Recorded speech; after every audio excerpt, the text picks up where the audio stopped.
संजय राउत जी, आपने मुझे कहा कि मैं एक हरामखोर लड़की हूं। आप एक सरकारी मुलाजिम हैं, एक मंत्री, आप तो जानते ही होंगे कि इस देश में हर दिन नहीं, हर घंटे कितनी लड़कियों के बलात्कार हो रहे हैं, कितनी लड़कियों का शोषण किया जा रहा है, उनकी बॉडीज काट के ऐसी डाल के फेंक दी जा रही है, उनकी काम की जगहों पे उनको गालियां दी जा रही है, उनका अपमान किया जा रहा है, उनके खुद के पति उनके कान, नाक, मुंह, कान, जबड़े तोड़ रहे हैं। और आपको पता है इसका जिम्मेदार कौन है? इसका जिम्मेदार है ये जो मानसिकता आपने, जिसका भौंडा प्रदर्शन पूरे समाज के सामने, पूरे देश के सामने किया है, वो मानसिकता इसकी जिम्मेदार है। और इस देश की बेटियां आपको माफ नहीं करेगी संजय जी। आपने उन सब महिलाओं का शोषण करने वालों को सशक्तिकरण किया है, इस देश की बेटियां आपको माफ नहीं करेंगी। और जब आमिर खान जी ने कहा था मुझे इस देश में डर लगता है, तब उनको किसी ने हरामखोर नहीं कहा, या जब नसीरुद्दीन शाह जी ने कहा था तब उनको किसी ने हरामखोर नहीं कहा। जो मुंबई पुलिस की मैं तारीफ करते हुए नहीं थकती थी, आप देख लीजिए मेरे पुराने कोई भी इंटरव्यूज, आज जब वो पालघर की लिंचिंग में साधुओं को के सामने वो कुछ नहीं करते हैं, खड़े रहते हैं, या एक लाचार बात जैसे कि सुशांत के पिताजी उनकी एफआईआर नहीं लेते हैं, मेरी स्टेटमेंट नहीं लेते हैं,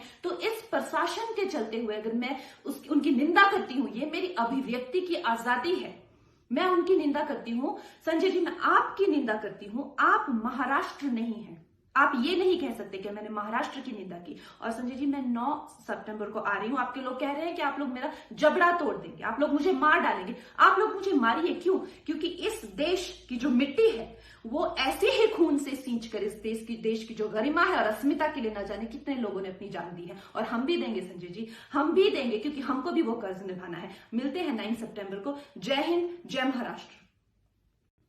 संजय राउत जी, आपने मुझे कहा कि मैं एक हरामखोर लड़की हूं।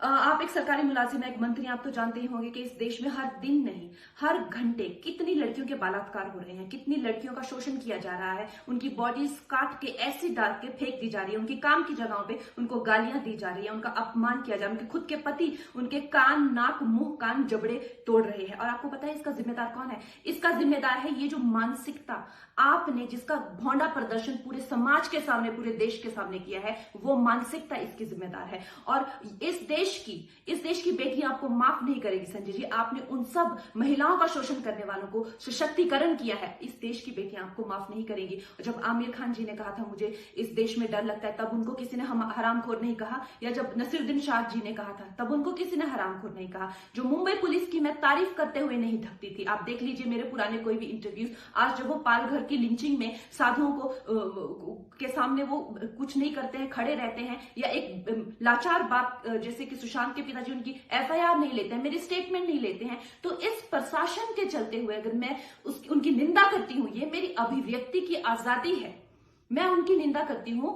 संजय जी, मैं आपकी निंदा करती हूं, आप महाराष्ट्र नहीं हैं। आप ये नहीं कह सकते कि मैंने महाराष्ट्र की निंदा की। और संजय जी, मैं 9 सितंबर को आ रही हूं, आपके लोग कह रहे हैं कि आप लोग मेरा जबड़ा तोड़ देंगे, आप लोग मुझे मार डालेंगे। आप लोग मुझे मारिए, क्यों? क्योंकि इस देश की जो मिट्टी है वो ऐसे ही खून से सींच कर इस देश की जो गरिमा है और अस्मिता के लिए न जाने कितने लोगों ने अपनी जान दी है। और हम भी देंगे संजय जी, हम भी देंगे, क्योंकि हमको भी वो कर्ज निभाना है। मिलते हैं 9 सितंबर को। जय हिंद, जय महाराष्ट्र।